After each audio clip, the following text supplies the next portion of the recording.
Minute, madam. Yes, madam. Now, okay. Okay, so now our focus is on the concept of adult education altogether. All have taken up the course related to adult education. I would want you to kindly unmute and answer to my questions in between. Okay, is that okay for all of you? Are you all comfortable? Okay. Now, coming to the concept of adult, who is an adult? And then comes the concept adult education. So let us know first the concept of adult in our Indian context. Okay, the person who has attained physical, mental, emotional and social maturity. Now, usually when we say he is an adult or she is an adult, or the concept of adult, somebody who is grown up, somebody who is able to take up decision on his or her own, somebody who is who knows how to behave, how to act in different situations. Okay, so it's a kind of maturity in terms of what?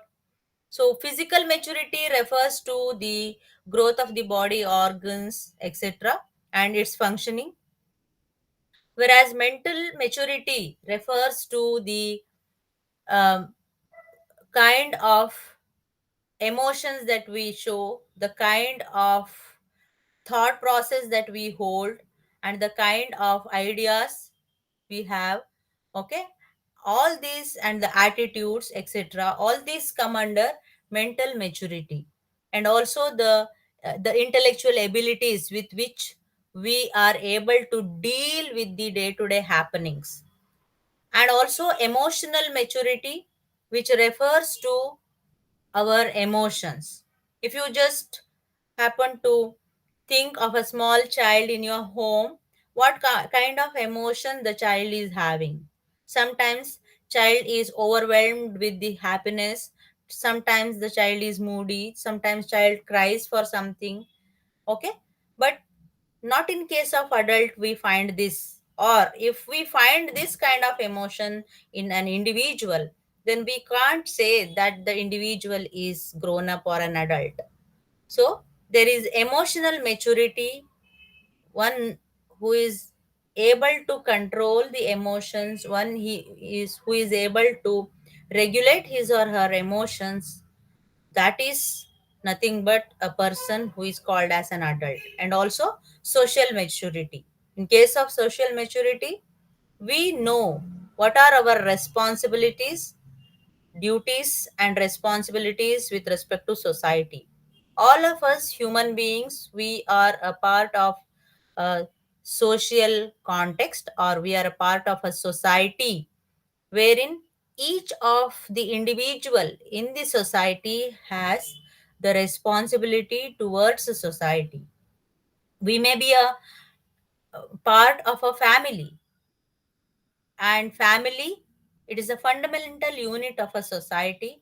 So being a part of a family, we become the part of the society also. So if the family is healthy, if there is a healthy interpersonal relationships, etc., then that is the kind of contribution that we'll be having towards our society, and also the responsibilities towards the society. Okay, and know about the problems of the society, and know how we can be a part of solution of that particular problem. So all these refer to the maturity part, and the person with such kind of physical, mental, emotional and social maturity is considered as an adult. And also in our context, it's a legal age for marriage. One who is an adult, he is considered as he is prepared for the marriage, and he is given with the voting right, or maybe he is given with other kinds of freedom, like you say the driving license, etc., voting power, etc. Now, why is this is given at the age of adult? or at certain period, after certain period, maybe 18 years, okay, above 18 years. Why is this given like that? What is the reason behind having a certain age limit for one to consider him as an adult? It depends upon society to society or nation with other nation, okay. So in Indian context, we consider a person as an adult individual after the age of 18 years, okay. Now what is the reason behind this? Are you all here? You can unmute and speak to me, share your experiences. Okay, so we have certain age because by then the individual has grown up and will be able to show a regulated behavior and will be able to distinguish between right and wrong, and there is a ability of decision making, etc. Okay, now we say maturity is an endless process. Okay, we say an individual is matured enough. What do you mean by maturity? Do you think that only at the age of 18 or plus 18 plus the maturity is fully attained? Not at all. Even at the age of 40, 50, we are in the process of attaining the maturity. That means that is an endless process until we are alive. Okay, so maturity is an endless process. So as we grow by age, as we grow by experiences, as we expose ourselves for various experiences in life, and also with the knowledge that we gain, we the maturity is going to increase. We may read some books, or we may explore some new places. There also learning takes place. So through learning we attain the maturity. And some of the definitions given by the different uh, philosophers, educationists, they consider physical maturity, experience, and citizenship as adult. Or in order to define the word adult, they make use of physical maturity, one who is grown up individual, one who has experience, more experience, and also one who is attained the citizenship is considered as adult. So here there is transition from childhood to adulthood. So childhood, in the sense, again we have certain bifurcation or the different levels of childhood. Maybe childhood, then adolescent period comes, okay. So we cannot separate it like year wise, cut off year wise like that. It is just a smooth transition from one period to, or one stage of life to the next stage. Okay, so after attaining the adolescent period, that's a part of childhood, and then we move to adulthood. So that in between childhood and adulthood comes what is called as adolescent period. So these are the different aspects connected with the concept of adult. Now, coming to the characteristics of an adult, who is considered as an adult? One who need to attain certain age. Okay, so certain age, maybe the age is fixed by different society in different ways. Some nations may consider 18 years as the attainment of adulthood, or some nations may consider the age of 21 years. Okay, so it is not simply the physical age or physical maturity. Along with that, the individual must be a matured individual, as we have discussed earlier. Maturity in terms of emotions, intellectual abilities, and maturity in terms of expressing the behaviors, etc. and one who is sensible, behaving sensibly in different contexts, and one who acts rationally, and he is having or she is having self control in different aspects and know the life, like these are the situation part and parcel of life. Okay, so that kind of feeling, and also showing the appropriate actions based on the situations. Suppose there is a context, say marriage, what kind of situation it is? It's a kind of celebration. Okay, so every adult shows a kind of feeling of happiness, celebration there. And if somebody showing some kind of contradictory behavior, then it is not accepted by the situation, or not accepted by the people over there, or it is not an acceptable behavior. So which is the acceptable behavior?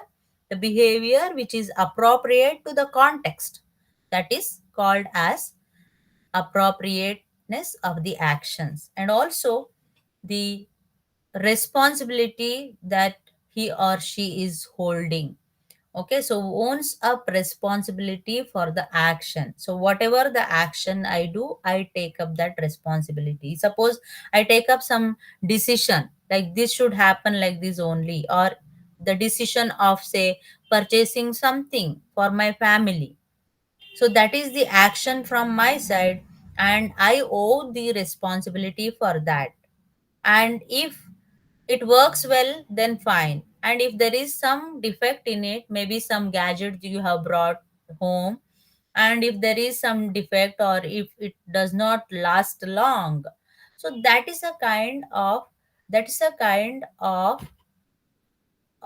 and how we are going to react to it, that shows our adulthood. I mean to say, if I am able to manage the situation well, and if I am showing the responsibility for right and wrong things happening, then that is the characteristic of an adult, and also one who knows the strengths and weaknesses of oneself, whether I am able to do this or I'm not able to do this, whether I can, whether I cannot. So I know my strengths and I know my weaknesses also. Okay, so every individual has some strengths, has some weaknesses. And if that weakness is going to harm somebody, then as an individual, it is our responsibility to correct it. And there are some weaknesses which is not going to harm anybody.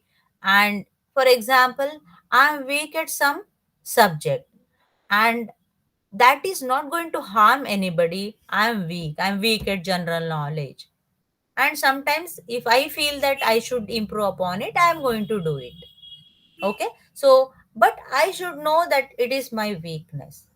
And also sometimes many people they don't understand their strengths. They simply will be in the negative mood, or they think negative, that I can't solve this problem, or I can't come up with this issue or problem. No, definitely we will be having, or will be blessed with some strengths which we need to explore within us, and we need to use it for our benefit. And one who knows to be kind, compassionate about others. This is being kind to others, being compassionate. All these are the social, we call it as social qualities.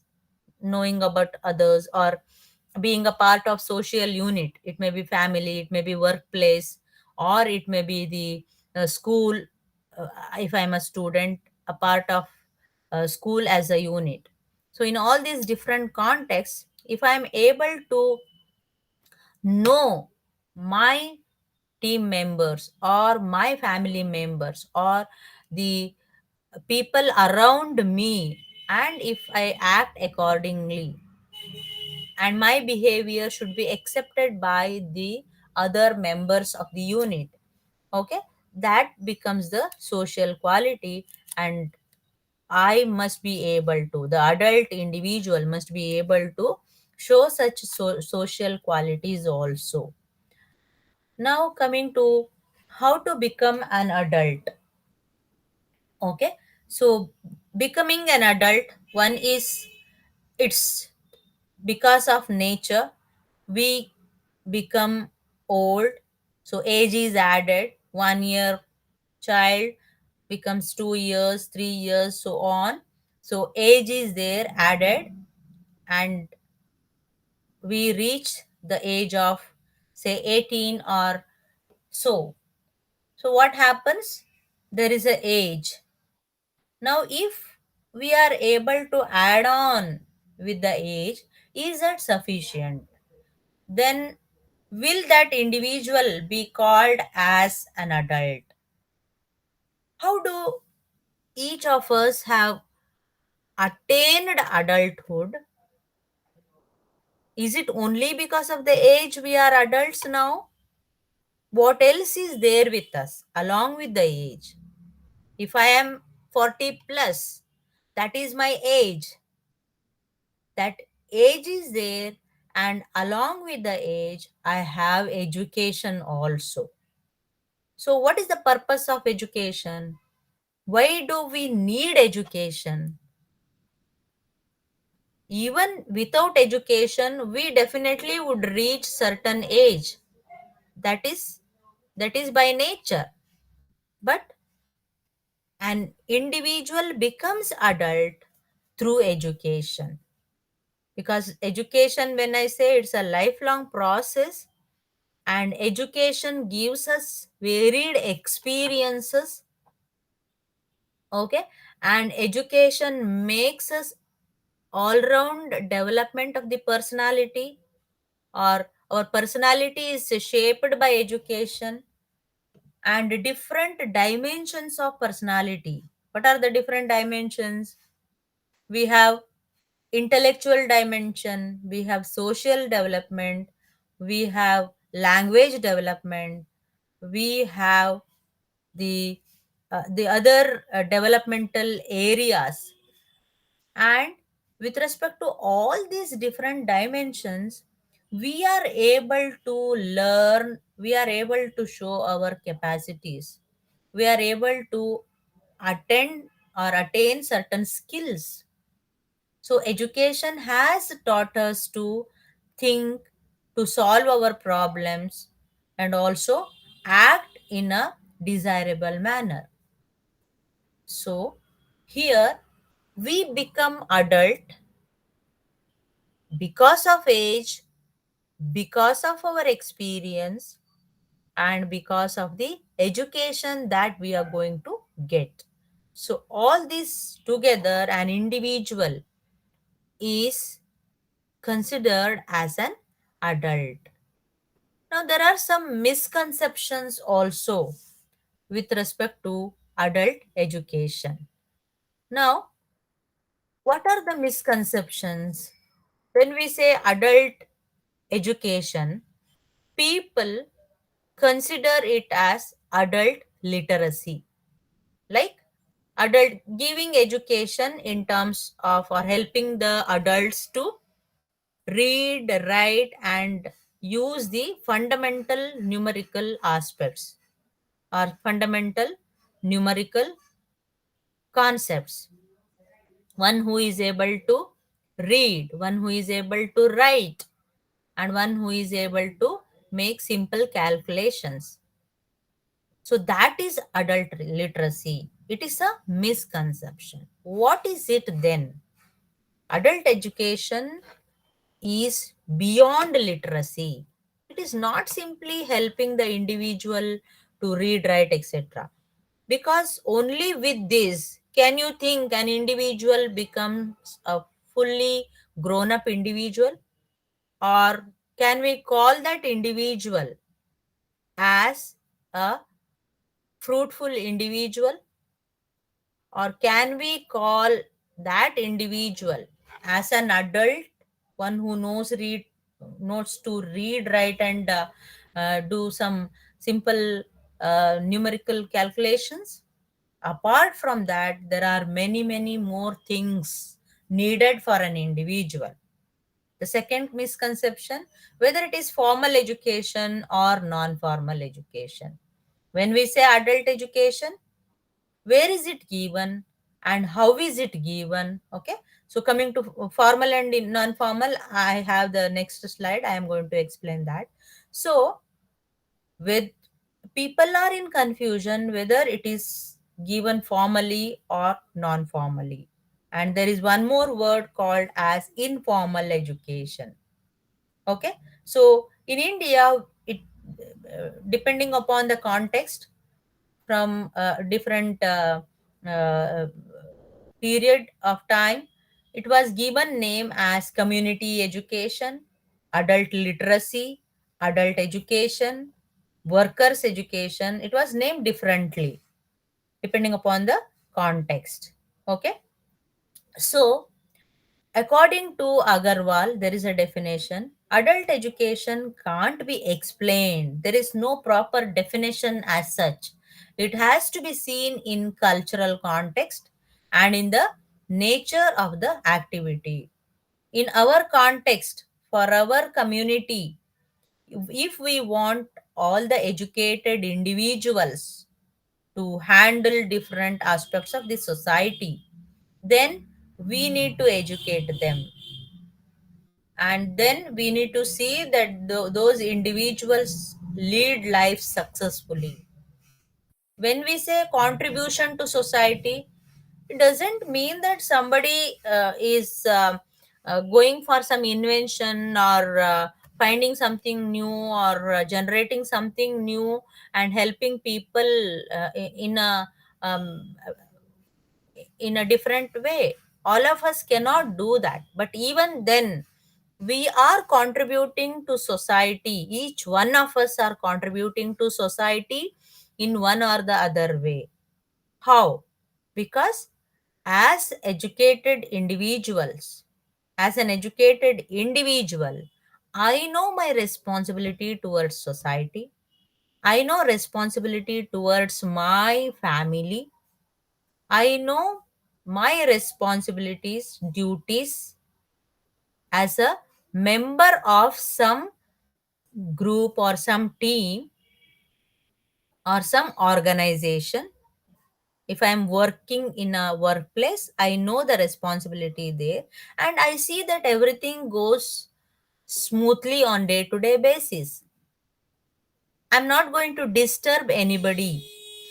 I'm not going to uh, uh, show an unexpected behavior in any form. Okay, so that is the best way of social life. Okay, so some of the misconceptions. Now, coming to adult education. What is adult education?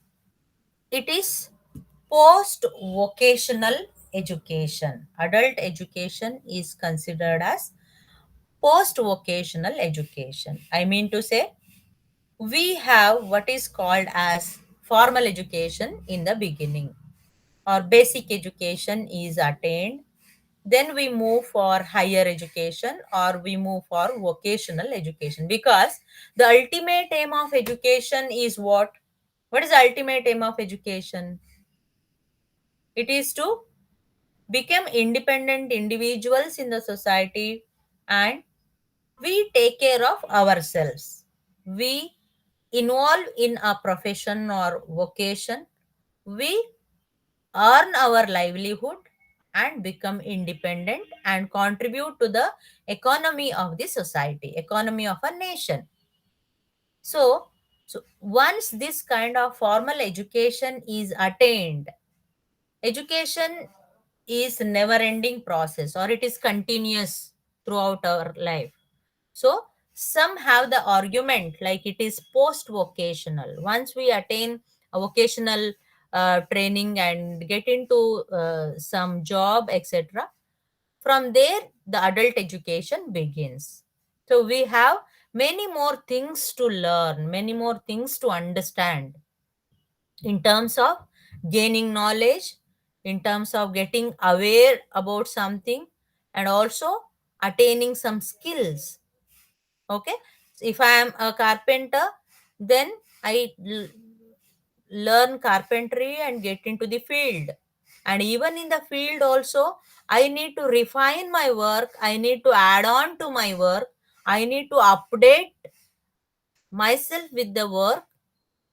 Okay, so there comes the importance of adult education.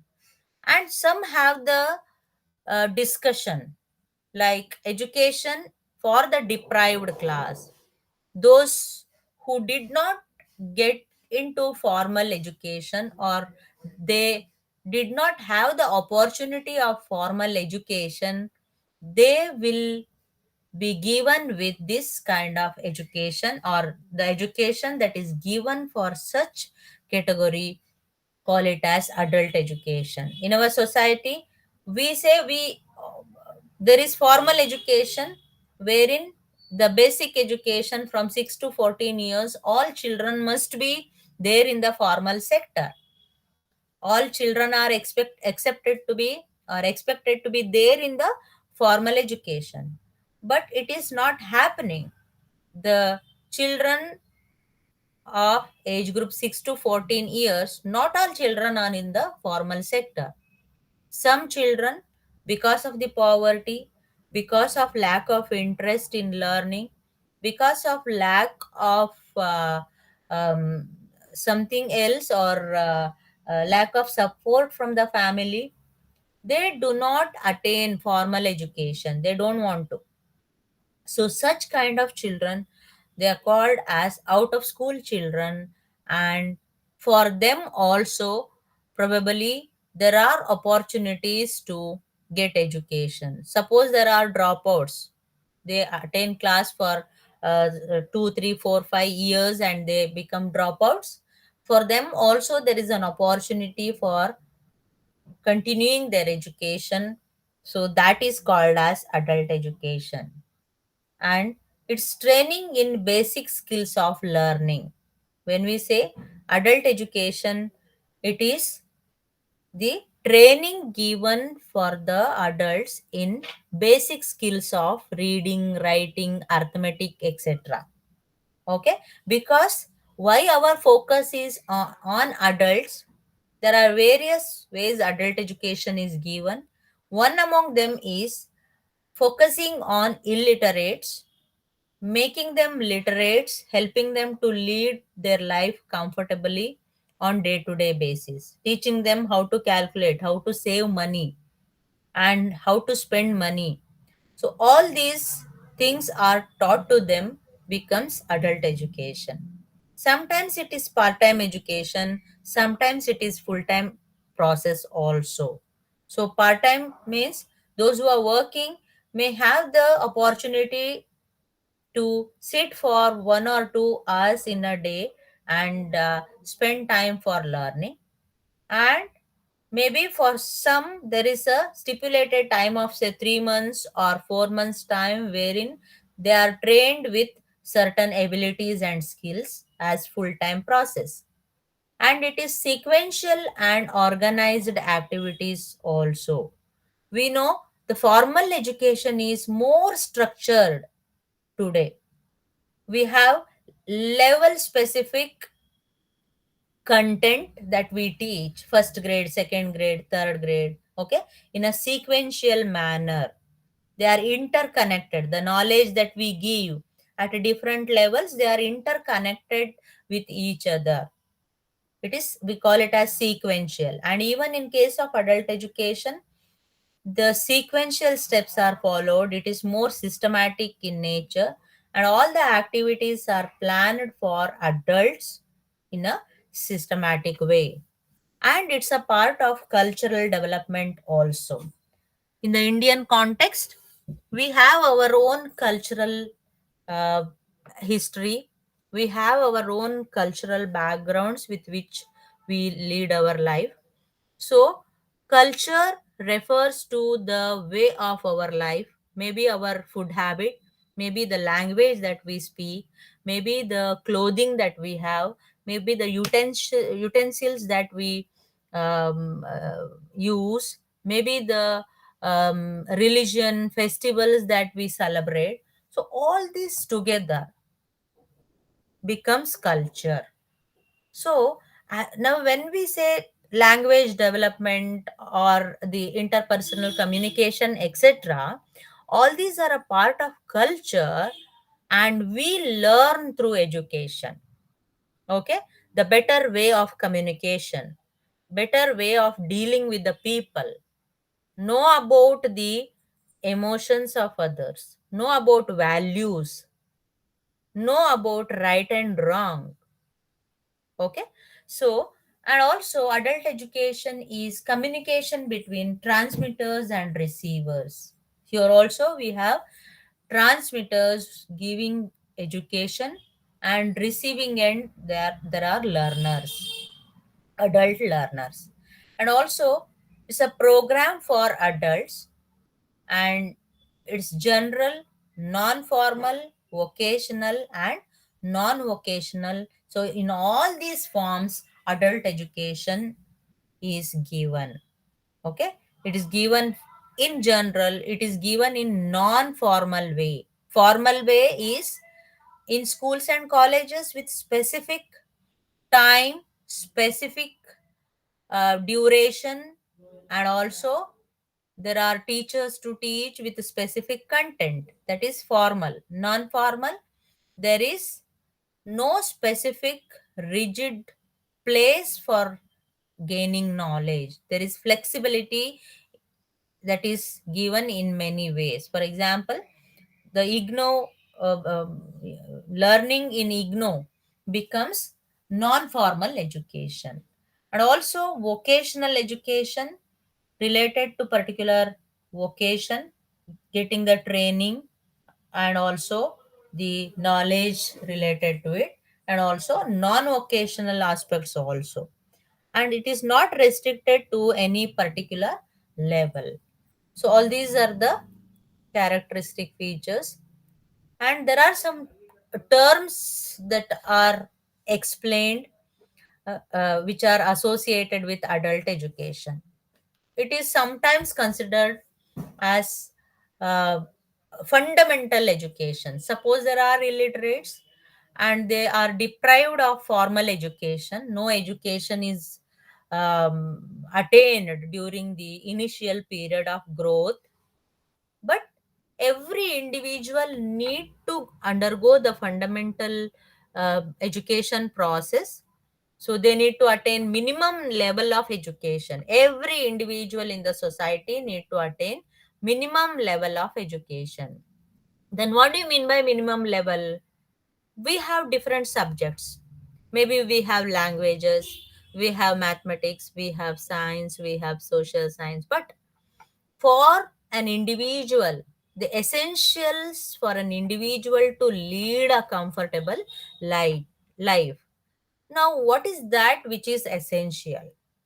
It is one who is able to read, one who is able to write or express, and also one who is able to do the calculation, numerical calculations. We call it as basic reading, writing, and numeracy. So that minimum education every individual need to have. So one who has deprived of formal education must be given or will be given with fundamental education, and it is also called as remedial education. Why is it called as remedial education? What do you mean by remedy?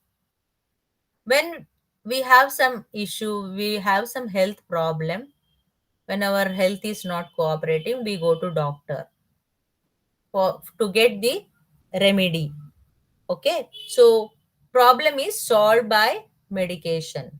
Now remedial education here means the individual has not attained education, basic education, and because of which there is a problem with the individual, because he finds it difficult to lead life on day to day basis. He sees that other people, they are well educated, they go to office, they earn money, and they know how to spend money, how to save money, and uh, they know how to deal with the people, how to deal with the situation.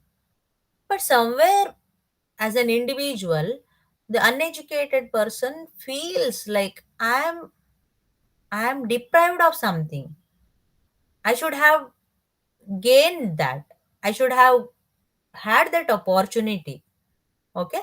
So it is the remedial education. After a certain period, that there is an opportunity for the individual to get the training in terms of basic reading, writing, and arithmetic. And it is preparation of children or adults without formal schooling for community life. A successful community, a community is called as progressive community. Community is nothing but set of people, set of families, etc., or our immediate surrounding, we can say. So progressive community, a community becomes progressive only when the individuals have a kind of right thought process, right behavior, or appropriate behavior, etc.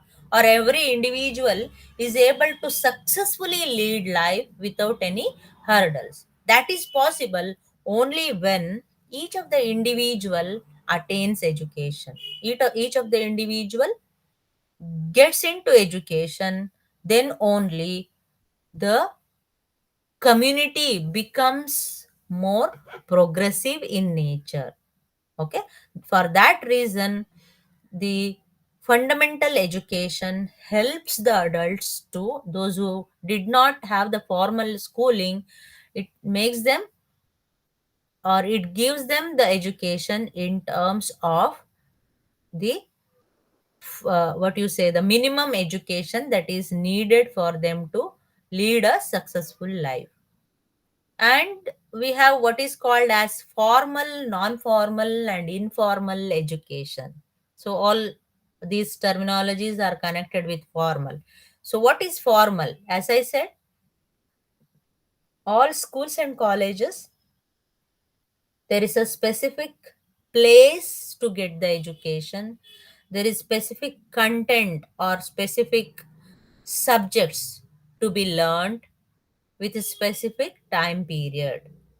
And there is a kind of evaluation that takes place. So it is a tripolar process wherein teaching takes place, learning happens, and in order to know the effectiveness of teaching process, there is what is called as evaluation.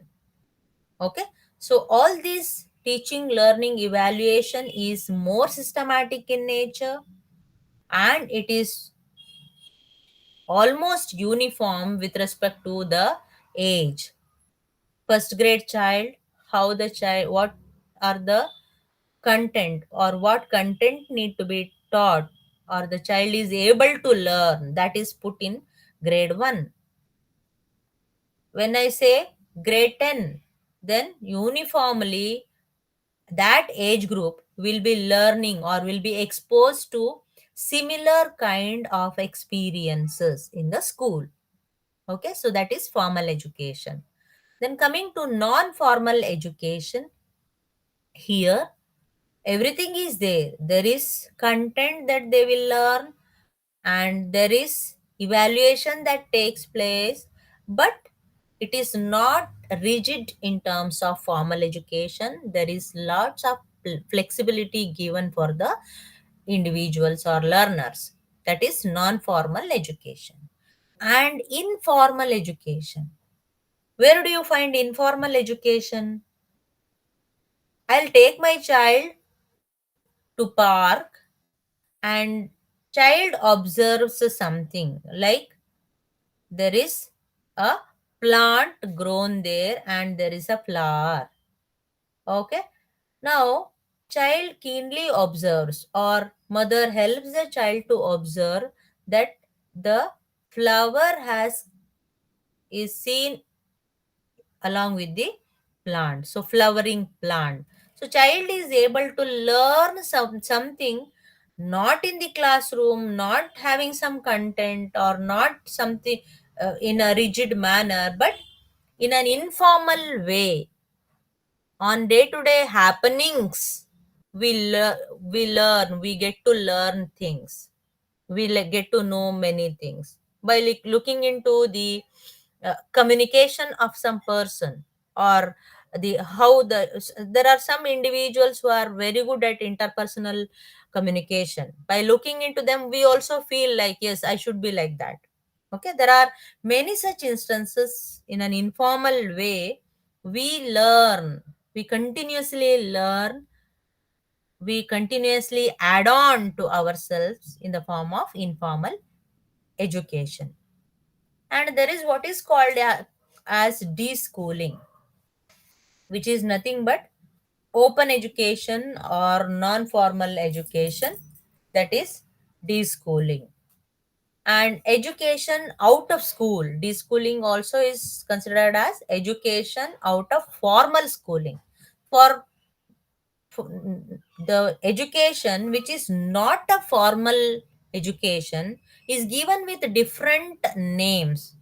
Sometimes it is called non-formal, sometimes it is called as open education, because in all these situations, in all this kind of education, there is flexibility. Education out of school. And there is one more term, that is lifelong education. So if I am a person, for some amount of time, period of time, I have the exposure experience of formal education, say from first grade to maybe uh, bachelor degree, master degree, etc. Then I would want to stop the formal education, but in an informal way, I gain education. Okay, and non-formal is part and parcel of all of our life. Therefore, it is, when we say formal, informal and non-formal, they come together to prepare an individual, to develop the personality of an individual. So we say individual is accumulation of the experiences gained out of formal, informal and non-formal education. Okay, when I say formal education, suppose an individual attaining 10th grade, he attains formal education. Then if he quits formal education and get into something, some kind of work, etc., informal education happens if he wishes to have it in the non-formal way or in an informal way. Okay, so with all this together, there is learning society. And when we say the society is learning, we the individuals must be upgrading ourselves.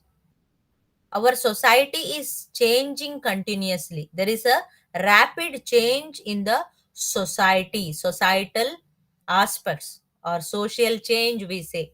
When there is social change or change in the society, we also need to change our thought process, change our habits, change our way in which we live.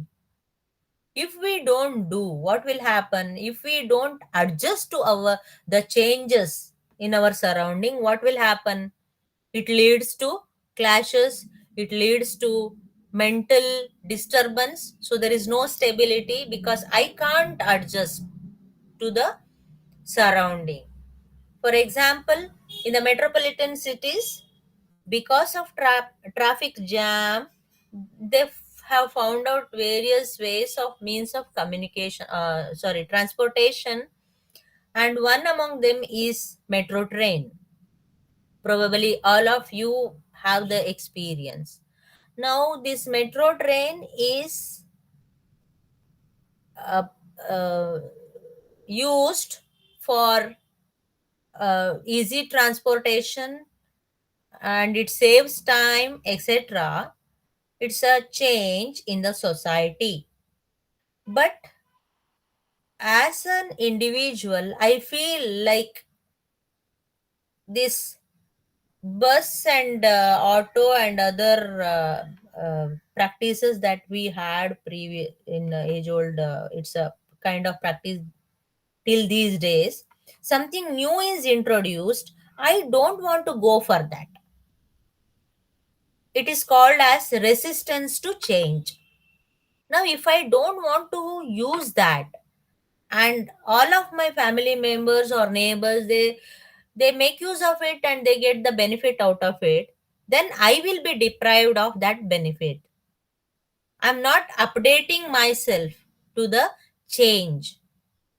Okay, so in order to have a better quality of life or enhance my quality of life, I should always be in a position to change to the adjusting myself to the change in my surrounding, change in my society.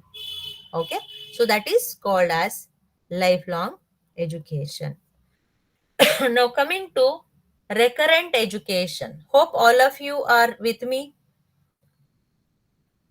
Okay, now recurrent education is nothing but opportunity to alternative periods of work. If somebody is working, so there is an opportunity uh, uh, to have the formal training throughout the life along with the work. Okay, education with work and leisure, we say. That is called as recurrent education. There is further education. I mean, this adult education, sometimes it is also considered as further education, because we continue with gaining some knowledge or getting educated. So we feel like whatever the knowledge or whatever the education that I have had is not sufficient. I want to know this, I want to know that. Okay, and sometimes it is vocational in nature, vocational education. I'm working or I've completed my study, I feel like I should be trained in something like tailoring, then that becomes the vocational education. I'm continuing my education in terms of vocation. And for adults of all age group, after post secondary level, some of the thinkers, they say that adult education is nothing but the post secondary level of education, because up to secondary level it is a formal education. Any education after formal education is nothing but the further education.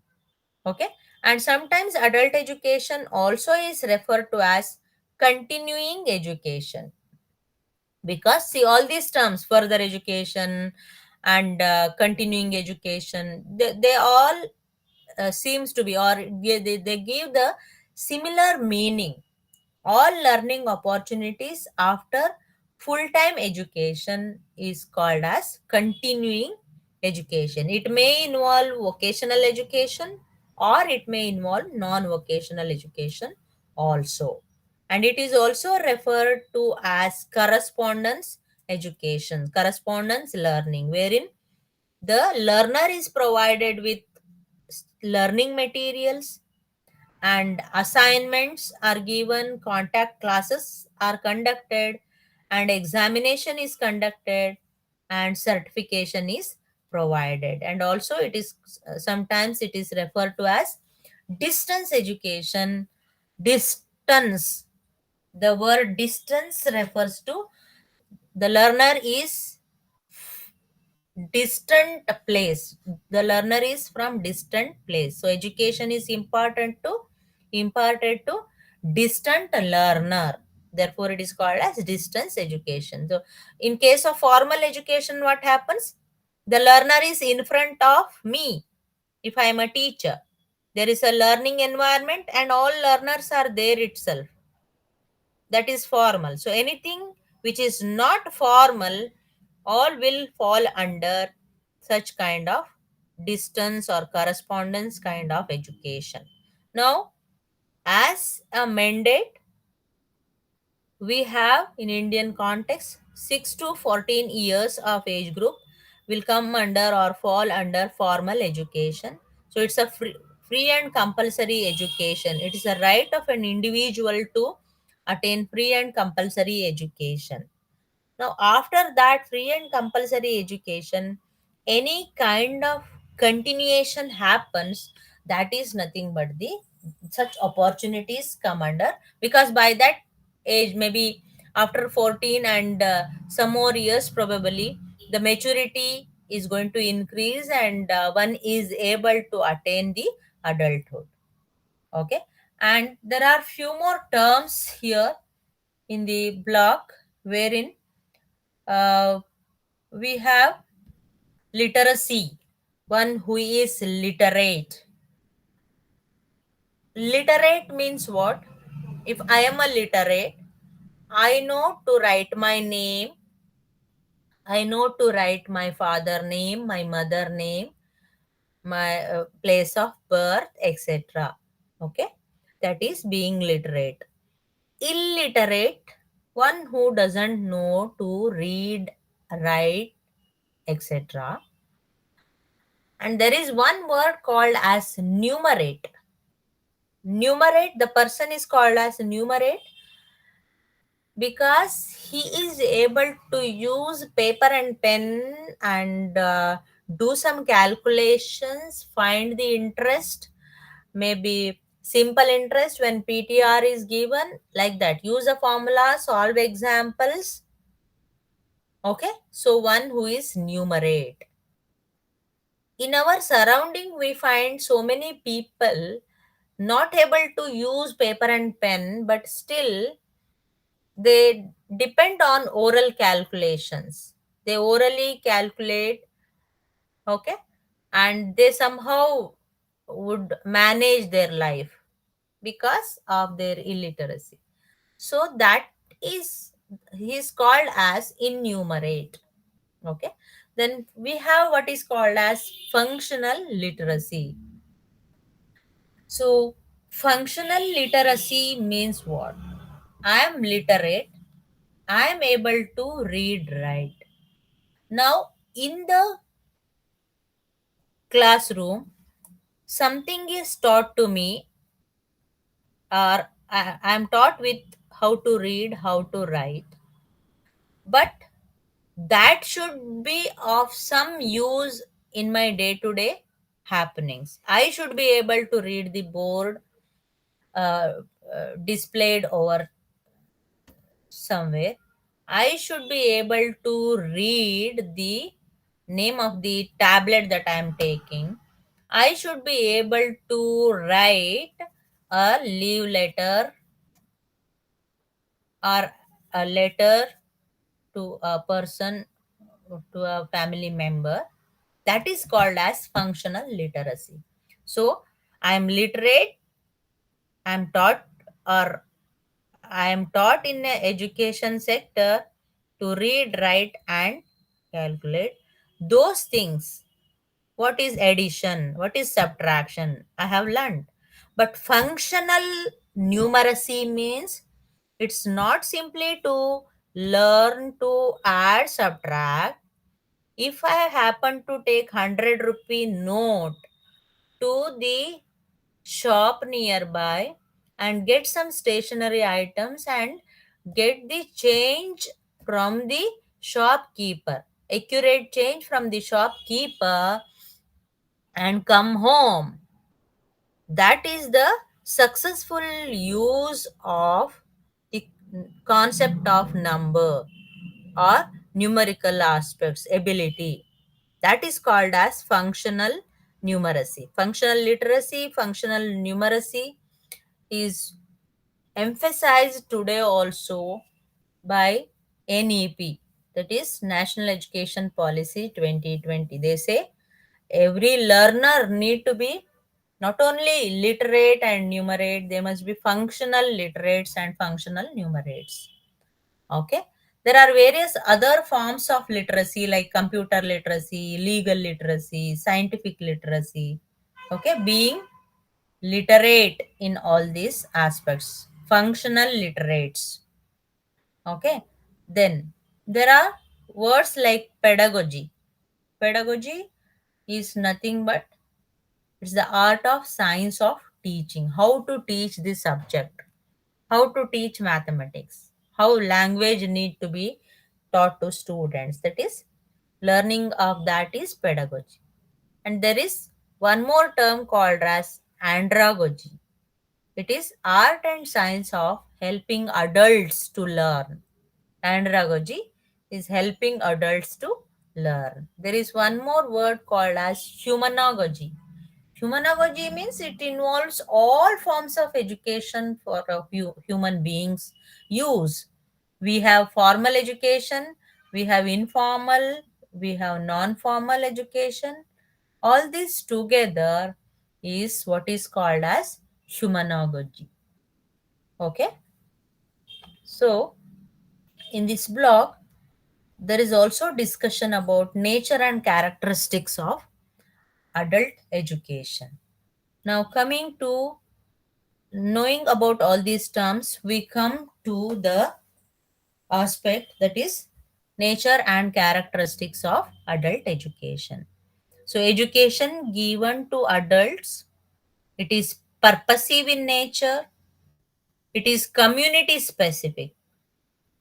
In the Indian context, adult education is based on the needs of our Indian society and culture. In the American context, they have their needs, the needs are not similar to our needs. So it is community specific and culture specific. And it is also need based and there is problem solving because if there are grown up individuals illiterates more probably society functions in a different way. If all people are educated and they know how to take care of themselves and they do earn their livelihood in a better manner, they are able to take care of the family, they are able to provide the necessary facilities for their children. Okay, so much of the problems are solved there. Hmm? So, and it is participatory in nature. Participatory means when we give education, all adults they become active participants in learning. There is no question of being passive, and it is flexible, also relevant and action oriented. I'll come to why these kind of things are discussed here is we have adult education has its history from say Vedic period or ancient period. From then originated the concept of education. Even adult education concept also originated. So it has the history. It is not the recent concept, maybe after post independent or after independence or so. It is having the history, age old history, and from then evolved the concept of adult education. And it is dynamic and transformative also. As I said, dynamic in the sense one which is prone to change. Okay, it's not rigid. And what kind of education we had in Gurukula system? Guru was the ultimate, and all shishyas or disciples they followed Guru. They chanted hymns or Sanskrit shlokas. So focus was on memory. Okay, but there was a transformation, and today we see the education given for adult is more focused, it is more structured. Okay, and it is an awareness building. We had different contagious diseases, probably AIDS, etc., are can be given as the example. In such situation, then there is a kind of awareness building very very essential. So that is done through adult education, and also it is experiential in nature. Experiences of the individuals are taken into consideration, and it is goal oriented. There is some purpose to be achieved, there is some goal is set, and that is achieved. And it is more learner centered. Today all types of education, the focus is on learners. So learner centered approach, and it is more systematic as well as flexible in nature. Okay, now coming to Indian adult education, as I said, it has the history from ancient India. So it was ancient India, as we know, all of us, we have seen in different movies, and we have read some stories, books, etc. So it was full of oral things, oral world. We call it as oral world. Everything was orally. The Gurukula system, if you consider, guru or the teacher would orally chant the hymns or shlokas for the learners, for shishyas. So everything was with oral practices. They used to gain the education. And in ancient India, there was gender equality in gaining knowledge and reciting Vedic hymns, but it was dominated by religion, and only upper class people like the kings and others, they were having the opportunity to go and be with guru to get the education. So since ancient period was more of casteism, there was restriction on education, and not all people could go and get education. But later, Buddhism, when Buddhism came, they envisaged democratization of education, and uh, Buddha's lessons was lessons were very near to the life, and people, they showed interest in learning. In medieval period in India, the different rulers ruled the country in different parts of India, and uh, education was dependent on interest of the rulers. Most of the Muslim rulers, Akbar focused on printed books, and he used printed materials in his asthan. And Aurangzeb, he had his own thought about free and compulsory education. This you can imagine, like now also it is there, like we also we are holding this very firmly, like free and compulsory education must be given in the initial period, which is very very important, or in the basic growth of the child. Then colonial India, like Britishers came into India for trade. From then on, the concept of education changed. Britishers, they started occupying different places, and they expanded their power throughout the country. Now they wanted, for the administration purpose, they wanted people of India to be educated. And meanwhile, they did not want to educate all the people because they were selfish, and they knew that that would be resulting into something else. So only selected people were given education. They had what is called as downward filtration theory. What is this theory? Downward filtration. So they said, like, we are going to educate all the people of India in a manner, like, some class or some set of people will be educated, and in future they will be educating their next successive levels. It is going to go in a filtered manner, but it did not happen because they orally said this, or the theory was not put into practice. Those who got education, they were given with the responsibility of administration, and they had to be under the control of Britishers.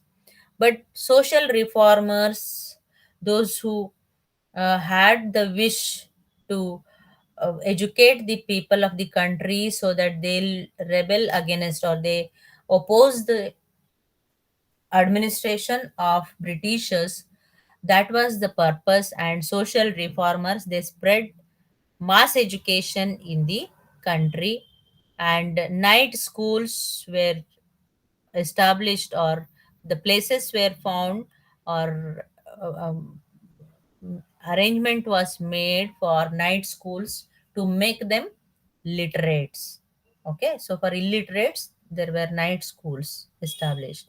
And during 1920, I mean before independence, channels of adult education in India, there were different modes or ways in which all people, or there was a strong will that they knew that the change can happen through education. So social reformers or freedom fighters, they all had this strong vision, and some night schools awareness programs were conducted through films and public lectures, discussions, and libraries were provided for the people in the community, and some community development projects were conducted by the learned people. Okay, so that is about education scenario before independence. Now after independence, now we need to think in terms of disturbance that was there in the society. Like, Britishers gave up, and we had to formulate our own administration to take care of all the aspects of the country. Okay, so there was huge chaos to make a make stability in terms of all different dimensions of development. So there was a program called as social education program in the year 1948, and till 1967 the program ran. So the scheme was for adult education and providing them with literacy. So there was emphasis on social aspect. Why I am speaking, or why there was emphasis on social aspect? Because the society was not stable. There were so many problems in the society. There were so many issues in the society. People were not having scientific outlook or attitude. There were casteism. The people had a lot of ill thoughts, etc.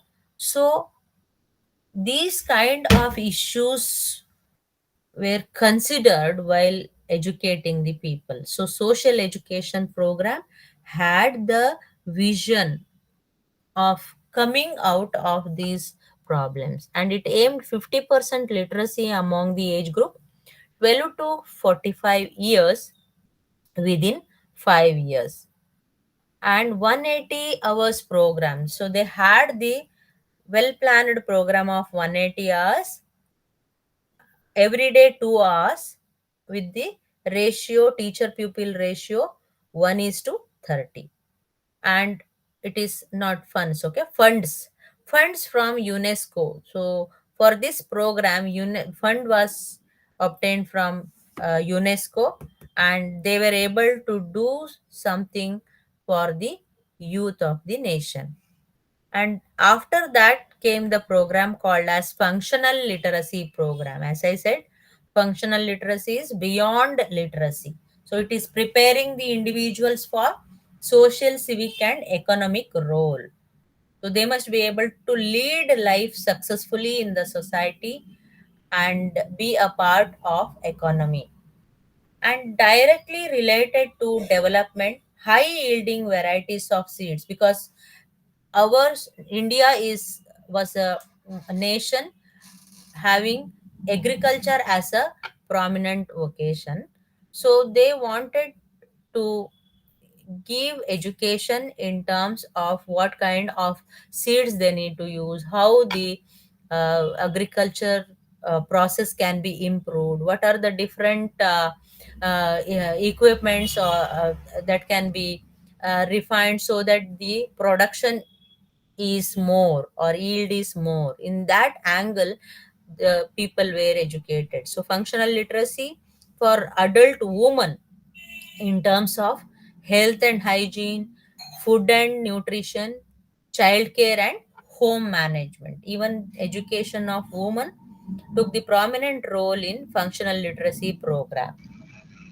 Then after that, in the year 1978 came a national adult education program, wherein the focus was the people. By this time they realized the importance of education. They considered education as a tool of human progress, and the philosophical thoughts of Gandhiji and Tagore and others uh, influenced people.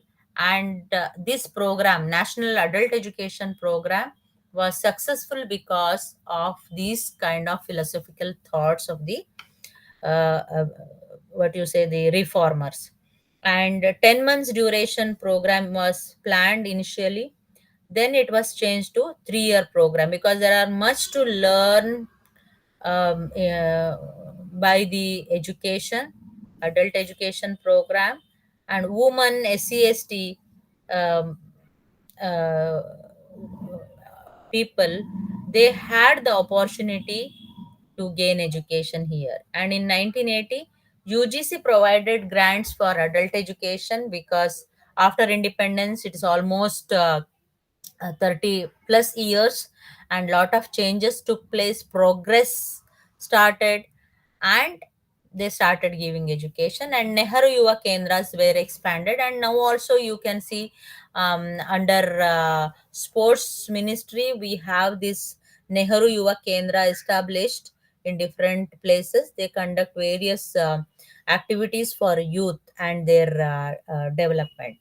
And there is one more program in the year 1988 called National Literacy Mission.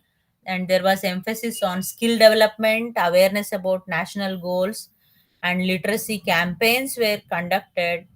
And they launched different schemes to continue education and giving opportunity for learning.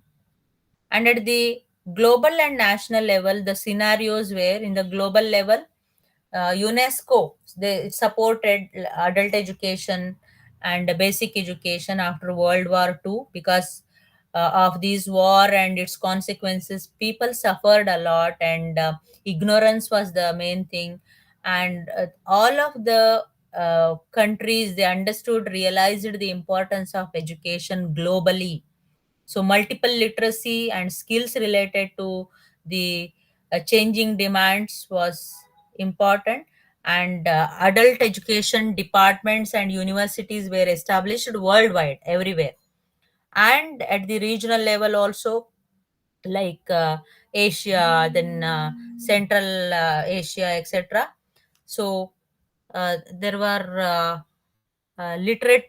literacy rates varied from one region to other region. And at the national level also, um, in our country, after national policy on education 1986, lot of changes took place because that policy, that is the first policy which was more successful because the whole of the country was studied and recommendations were given with respect to various aspects like language and gender issues, etc., and the residential form of education, vocational, non-vocational education, etc.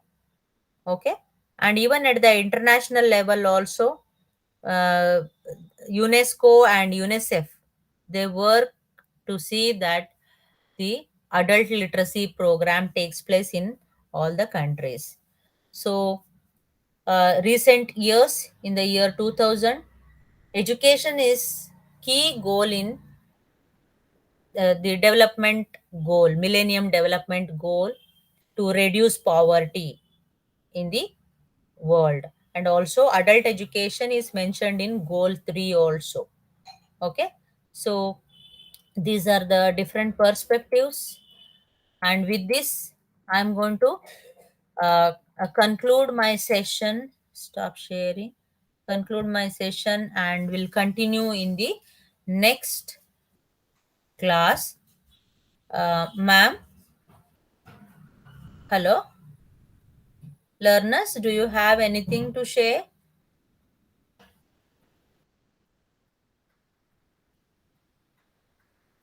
Okay. um, I hope this session was um, something useful for you all. We'll meet in the next session again. Okay. Thank you for being with me. Thank you so much. Hemamali ma'am. Hemamali ma'am. Yes, madam. Okay, ma'am. Shall we wind up, or shall we have a kind of discussion? No, if they have any questions, they Yes, can, yes. madam. Otherwise, we will Yeah. wind up. Ah. Hello. If you have Students, if any you want, yeah. if you have anything to discuss, please put the question in the chat box. No problem.